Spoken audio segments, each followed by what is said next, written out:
So the last time we spoke with you, it was around 2019. You had recently launched your label, Art Society Music Group, and I think you were on the brink of independently releasing your album Audacity. So looking back on that point in your career, That's right. yes, looking back on that point in your career, what message would you have given yourself during that creative transition today? Mm, um,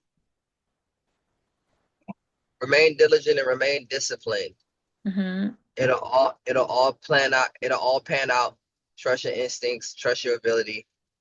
Um, and it'll all pan out. And make sure you keep people that are smarter than you, and greater than you in their respective fields around you. Hmm. So, looking back also on that major career leap that you made, how do you feel about it now? Oh, it's Starting your best. It's label. best decision I've ever made. Okay. Best decision I've ever made. I'm more fruitful in the Hmm. sense of you know career wise than ever before. So I'm super grateful that God trusted me to take the leap, and yeah, it's panning out. We got four top tens under our belt. We made Wow. history as the only indie R&B artist to have two records in the top 10 simultaneously. Hmm. So to me, I don't think I would have been able to do that in a major label system, you know. And Right. so to play by my own rules, to understand my worth, my value, who are my real partners and champions, what's my, what the money that I'm putting in, what type of ROI am I getting from off of that, and doubling down or backing off of certain things. So Hmm. it's been amazing. So And I'm sure it's been there's a sense of freedom that comes with that. Like you feel more liberated musically too. Oh yeah, for sure, but also at the same time too, look, I'm running a business, and so Right. you gotta give the people what they want, your audience what they want and what they deserve, Hmm. right? So I think that's the beauty of an album where you can express yourself and you can have them cuts where you like, man, I hope they, really rocking with this. And then, you had them joints where or you feel like your audience to say, okay, they're gonna love this. From previous history or from the last record that I did. Oh man, this is just the evolution of what they love about me. And Hmm. so, that's a freeing thing, but also, being intentional about the records that you create because you want to sustain a career from off of it. You want to make money from off of the stuff that you do. So it does become more business driven in that sense to say, I need to make enough money to see the next album. You know what I'm Right. saying? Mhm. Versus just, being creative and just putting stuff out and hoping that it catches and goes viral. You know, you'll never be prepared for that moment.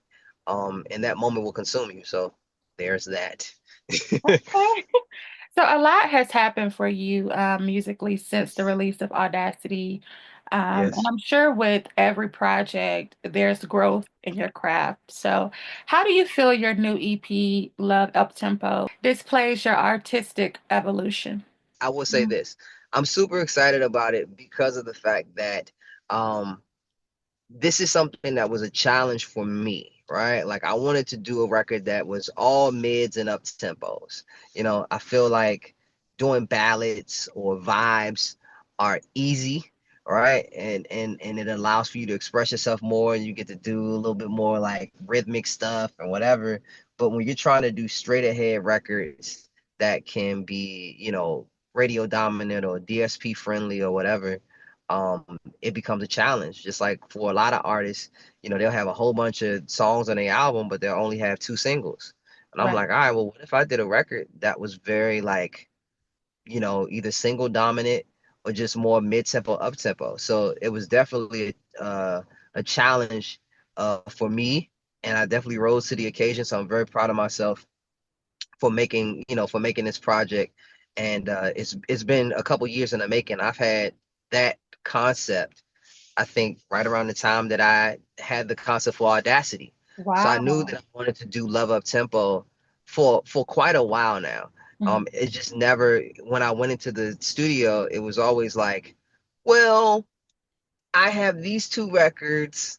This is easier for me to do drive Hmm. to a midnight microdose. And so I was like, I'm gonna do it. And so thank God, this concept is finally coming to life. So I'm very grateful.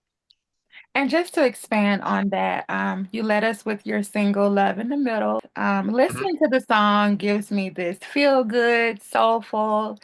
It's summertime, so let's throw some ribs on the grill, That's right. get That's Uncle right. and Auntie back together. Amazing, amazing vibes and vocals. What was the most exciting aspect of putting this record together? You know what? Because I was collaborating with two people that I never collaborated with before, and that's Claude Kelly and Chuck Harmony, based out of Nashville, Tennessee.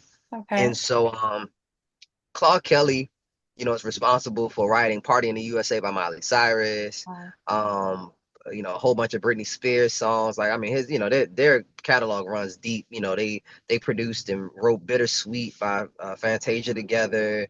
They've Hmm. done a lot of stuff. So, me even trying to name it wouldn't do them any just do or service. However, these guys decided to, take their stake in independence as well, and that's Hmm. what I feel like, kind of allowed for us to come together. And so it was a very natural thing. They asked me what I wanted to do. I told them the concept. This is Love Up Tempo. Gave them the rules and the guidelines. But the most important thing that I think they took from it was when I said, I represent the blue collar lover.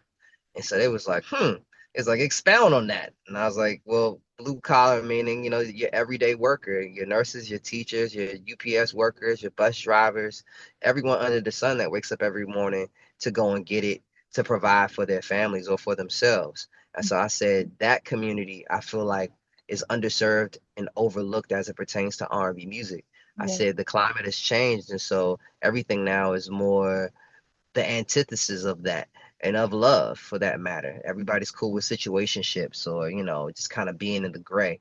And so for me, I'm like, that group of people, they want clarity. They want love, or they want for their love to improve. They want to stay together. They want to work things out because life is already difficult as it is, Yes. as a blue collar society. Mhm. And so I wanted to make sure that my music reflected that my music says, I see you. I see what you're going through. I see that. And I want you to feel good. I want you to Mhm. after work or while you on your drive to work to throw this on to just have a little bit of peace before you go into work or as you decompress. So, that was my intention behind the record and collaborating with, these two great producers and writers. So are you nervous when you work with like new producers and things of that sort, or is it just like you feed off of energy? I definitely feed off energy. I get more like anxious Okay. because you never know how the chemistry is going to work. You never know what you're going to come out with in the session, right? So I'm like, okay, just anxious and just making sure that I'm presenting the best version of myself. Right. So when I meet new people, I show up as Kevin Ross, right? Like, my family knows me as Kev or whatever, right? Mhm. Like little nicknames. But when I meet new people in the industry, producers or whatever, I have to show up as Kevin Ross. And Right. so if just so that they can understand, when we're making music, they can look at my style. They can look at the certain things that I've chosen to wear or how I walk in, whatever, to help them, create music better. Hmm. So, it's all of that, but never nervous. It's just more so like just making sure that I'm presenting myself in the best light. So, we can create the best music that we can. Well, you guys definitely created magic with that song. Thank you. Thank you. In the song, you talk about how appreciative you are for the special lady in your life sticking beside you, even when you don't always make her feel like a priority. That's sort of what I got from it. Yes, And not only is it that area of acknowledgement, but it's also like, let me remind you of the love that initially brought us together at the core of it all. Um, absolutely. So, in an era where emotional availability is hard to come by, why do you think people in general struggle with vulnerability in relationships? And have you been guilty of it? Oh yeah, absolutely. I've definitely been guilty of, emotionally being closed off because no one Mhm. wants to fail, right? Like everyone has a fear of failing or a fear of being shot down. You know what I Mhm. mean? Or being unowned or unwanted or whatever the case may be. Um, but I had to get up out of that real quick. Right. Especially just within the line of work that we do within entertainment, we fail all the time. Yeah. So that's just a part of it. Like, and even in love, it's like, look, every day is not gonna be perfect. Every day, I'm not gonna rise up to the occasion and be the man that you expect from me to be. I'm human. You know what I Mhm. mean? But what I will be is present. What I will be is someone that that can hold themselves accountable to say, you know what, today wasn't a good day for me. You know Mhm. what I mean? Dang, I should have. You know what I mean? I could have handled the situation of asking you to get something a little better. I could have watched my tone. My bad, baby. You know what I'm saying? Whatever. So I feel like those things matter. Those things count. You know what I mean? As far as being vulnerable to even admit that you're sorry, Yes. being vulnerable enough within this day and age to say that you want or need someone. You Mhm. know what I mean? Like that need word now is crazy work for people where they like, I don't know if I need anybody. You know what I'm saying? Besides God, I don't need nobody. You know what I'm saying? But the truth is this, right? Like whether if it's a significant other or not, we need each other, right? Right. We need each other as a community. Like life was not meant to be lived alone. And that Exactly. doesn't mean that you have to have a intimate partner to do it with. Mhm. But you know, and studies show that when you live alone, you work alone, you do all these things alone, you die alone and you die quicker. Mm. I mean, I hate to sound morbid like that, but that's the truth of the matter is that like we are built for community. Right. We're built for fellowship. You know what I mean? Like, that's on a spiritual level and just on a plain surface, you know what I'm saying? Just as a Mhm. carnal level, whatever. Um, so yeah, I definitely think that we need to open up more as a generation. But we can hide behind our phones too. You know what I'm saying? We can be whoever we want to be. You know what I Right. mean? As far as on social media, and it makes it hard for you to unveil the mask. Mhm. Because it's like, can you love me behind my mask? Can you love me from behind the camera? Can you love me from where I'm at? You know what I'm Mhm. saying? That's a Especially real.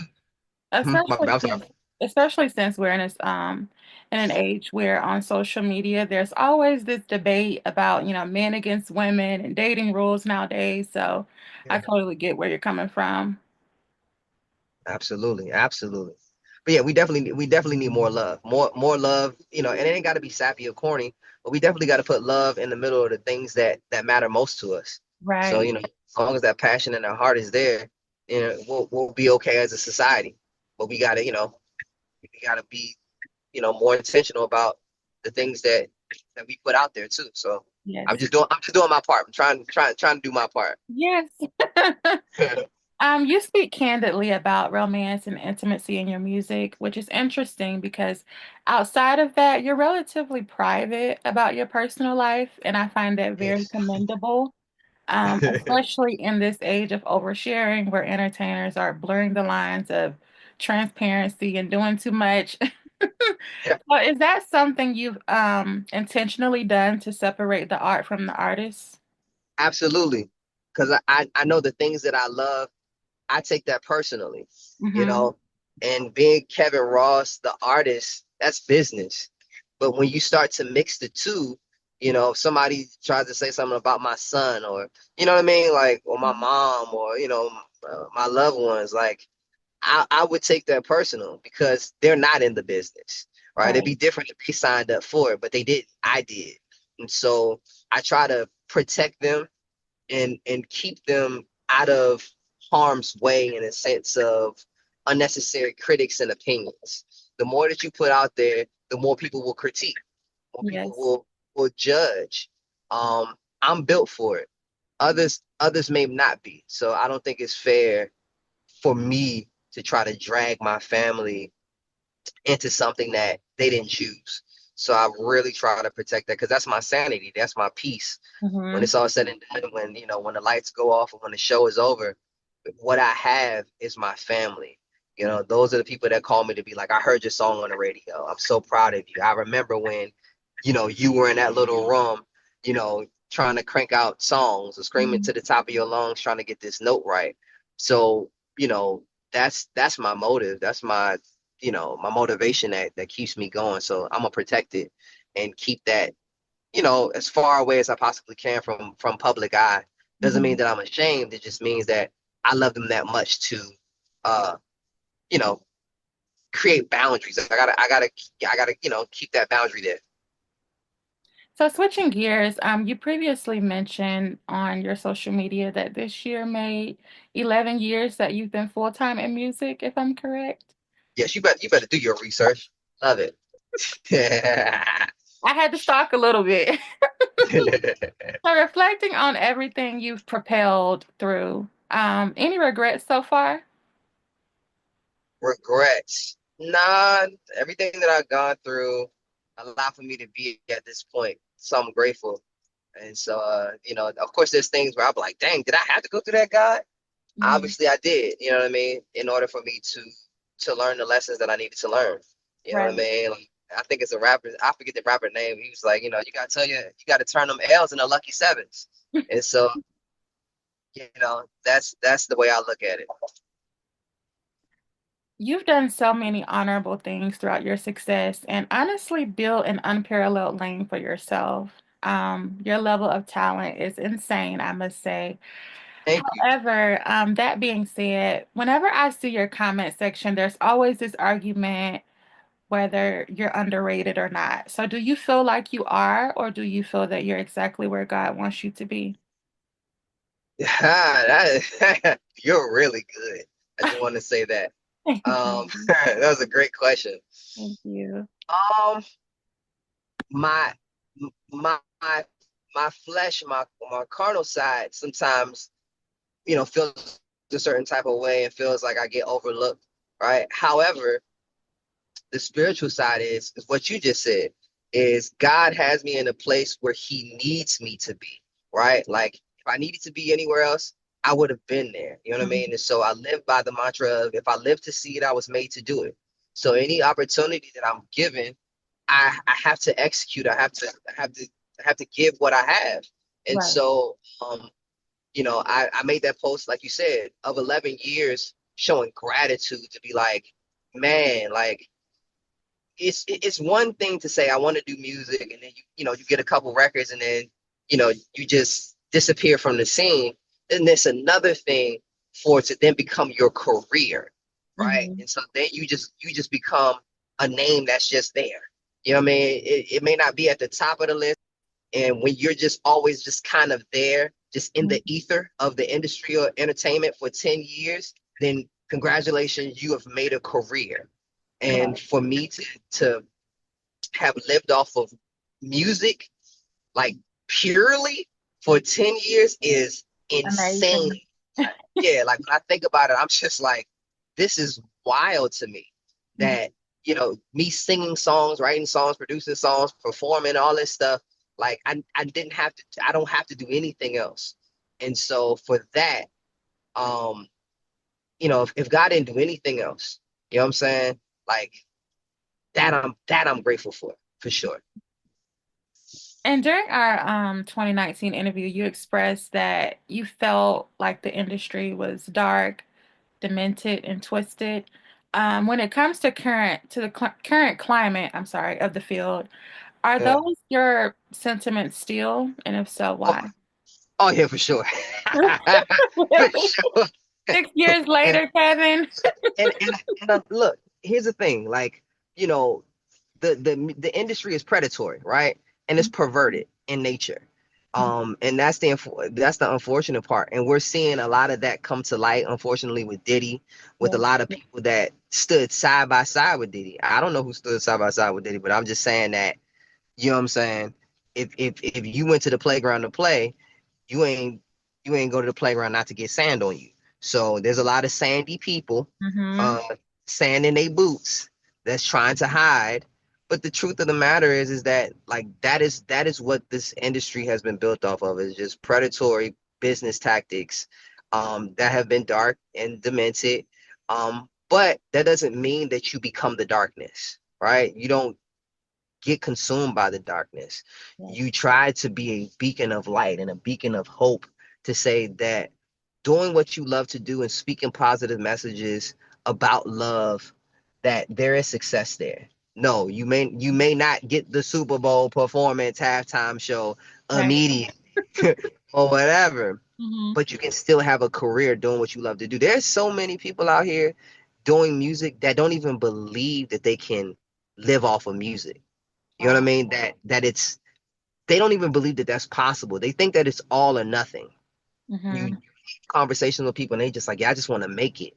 And I was like, what is making it? Well, like make it. I don't know. I don't know what you mean by make it. What is making it for you?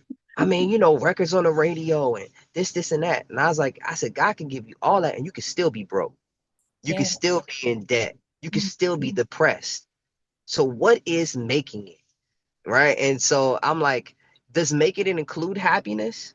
Yeah, of course. I'm like, nah, nah, nah. You got to be specific. That's what I learned dealing with, even with whether you believe in God or the universe or whatever. Um, you got to be careful what you speak into the world, Yes. because you reap what you sow. And even though like I'm not saying that like in a ominous way or whatever, but it's just saying that like just don't give blanket statements and then expect more detailed gifts and rewards. You know Mm-hmm. what I mean? What I wanted starting off was, I just want to be heard and respected by my peers. And for people to respect me and to appreciate my music and to listen to my music and love my music. And then God was like, here you go. And I was like, well, it's gotta be more. Mm-hmm. Sorry. Fine. And and he was like, well, this is what you asked for. And I was like, well, I thought that, like you would give me more. He was like, well, you didn't say that. You didn't speak that. Now I need for you to go back and I want you to be more specific in what you ask of me, what you Mm-hmm. ask for, what you ask for your life. You never even asked me what your purpose is, Mr. Ross. Whew. That's a good one. You know what I mean? And I was like, I didn't. And he's like, and I brought you this far. You know what I mean? Just and gave you these gifts. Now I want you to refine. I want you to fine tune things now. I want you to be more purposeful and intentional about these things.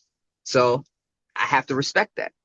And so, to go back to your question, yes, I do believe that the industry is still dark and demented and yada yada yada.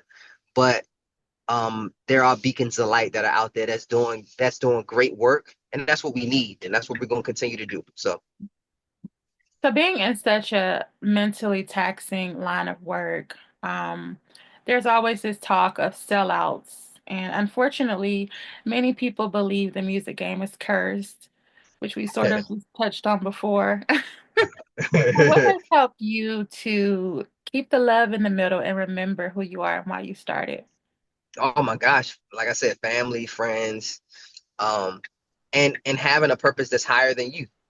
You know Yeah. what I mean? Like this is bigger. Like when I go out here and I perform or when I'm doing interviews, like it's not just for the brand of Kevin Ross. This is for the future of a genre that, is at a very interesting crossroads right now. That if we're not careful, we're gonna be as obscure as jazz music. You know what I Mm, mean? And that's not a poke at jazz. It's just the fact that, you know, I've seen it, like, and studied the history of it, to be like, we got to be careful. Like the future of R&B is not within one artist. It's not within one song. It's not within one album. The future of R&B is within independence. And right. until we can understand that, within every publication that, does R&B music or covers R&B music, um, we have to hold ourselves accountable to say, like, in order for the genre that we love, that people made babies by, we'll scream and holler, to the top of our lungs, songs that we love, we got to Yeah. keep that tradition intact and make sure that we're looking at this genre that we love from the widest lens that we possibly can, Mm-hmm. in order to keep it alive and healthy. So those are the things that motivate me. Those are the things that keep me upbeat Okay. and mentally intact. So, with that said, how do you hope your contributions will change the trajectory of R&B? I hope that more R&B artists take the independent route, that they understand their worth and their value more, that people begin to scale their brands and their business for themselves. And I think that's going to be a really exciting time for everybody to see, because if we don't, what'll happen and what we'll see is theaters will start shutting down. Mm-hmm. Venues that we've loved and that have supported R&B or genres that are like that will go out of business because there won't be any artists within the next generation to carry the torch. Yeah. And so when you don't have enough artists to put butts in seats or fill in those dates, then a lot of venues will go out of business. And Mm-hmm. so we just have to be mindful of that. And understand that there's a difference between the world of social media and then real life. You Mm-hmm. can, you can have followers on social media, that's fine and dandy, but can you sell a ticket, right? Can you fill a room? Do you have the skill set to move a room once you get those people in the room? Um, those are the things that, I want for people to take away as it pertains to my contribution is to say he scaled his business for the benefit of the future of the genre. Yeah. I love that. Well, I must say you're doing a great job. If you could send a quick love note to your fans, what would you say to your supporters out there? Oh, to all of my supporters, that means the official Kevin Ross music fan page, to my rosters, to every person that rock with me, that purchased my music, that's bought a ticket. I'm forever grateful for you.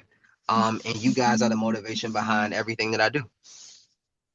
What's next for you? What can they expect to come in the following months? Well, look, we got the Love of Tempo EP. Yeah. We got more music. Yeah, it's gonna be a busy year for me as Hmm. far as being outside. And I'm like I said, I'm just grateful. I'm grateful to be outside and to be working. So yeah, it's gonna be fun. Awesome. Well, Kevin, it has been such an honor to speak with you. Really enjoyed it and hope we can speak again soon. Absolutely. Let's not make it 6 years from now.